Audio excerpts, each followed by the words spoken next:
Monsieur Paco. Oui, Madame la Présidente, Monsieur le rapporteur, chers collègues, jeunes gens, je serai conforme aux vœux du professeur Ouzoulias. Ma question sera concise et précise. J'aborde un seul sujet qui a été abordé par un seul d'entre vous, par Monsieur Diarra, c'est la fin du critère géographique. Alors j'ai une question toute bête. Alors c'est encore très théorique, mais d'après vous, quels vont être les avantages et les inconvénients de cette mesure ? Sur la question, donc les avantages et les inconvénients de la suppression du caractère géographique, ça peut être un avantage dans la mesure où certains étudiants ont, après leur bac, une envie de mobilité, une envie d'aller dans une autre université, une envie de quitter leur foyer, ce qui peut être compréhensible à l'âge de 18 ans. Donc ça peut être un avantage de ce côté-ci, et en plus, le fait de mettre en place aussi une aide à la mobilité est encourageant pour ces étudiants-là. L'inconvénient, ça peut être notamment, comme ça a été évoqué, sur la région parisienne, où du coup, la suppression de ce caractère géographique va poser un problème sur les étudiants, les futurs étudiants de la région parisienne qui vont devoir peut-être se battre pour obtenir une place dans l'université à côté de chez eux.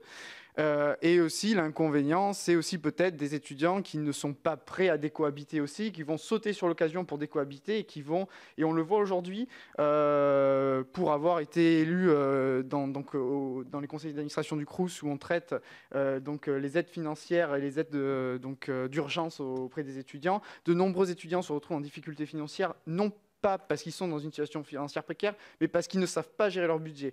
Et donc, c'est un inconvénient qui peut être aujourd'hui aussi signalé. C'est le fait de se retrouver loin de leur foyer avec des moyens un peu supplémentaires, peut les amener aussi à avoir des dépenses supplémentaires, une mauvaise gestion de leur budget, et voilà. Sur la fin du critère géographique, il y a en fait la question qu'il y a derrière, c'est il faut regarder par quoi est financé l'enseignement supérieur et les études aujourd'hui. Il y a une partie très importante de l'État, il y a une partie des foyers aussi. Et en fait, la question, elle est là. Il y a que pour permettre justement de séparer ce critère géographique et une plus large décohabitation, il faudrait donner ensuite la capacité d'autonomie et de décohabitation aux jeunes. Et c'est aujourd'hui ce qui, on pense, ne permet pas cette fin du critère géographique. Et c'était une sorte d'optimisation. Au final, c'est d'essayer de proposer une formation à proximité du lieu de vie, puisqu'aujourd'hui, tout étudiant n'a pas le moyen d'accéder à la mobilité. Et l'aide à la mobilité qui est proposée aujourd'hui, c'est ponctuel, donc c'est pas forcément les moyens de l'autonomie.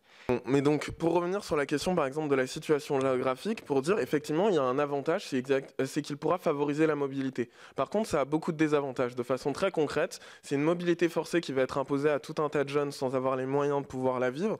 Et surtout, c'est une inégalité territoriale entre les établissements universitaires qui va être renforcée. Je prends un exemple un peu bête. Quand on est un étudiant sur Saint-Étienne et par exemple qu'on a la possibilité d'aller sur Lyon, qui est une université un peu plus reconnue, ce qu'on va faire, c'est qu'effectivement, on va demander plus Lyon que Saint-Étienne.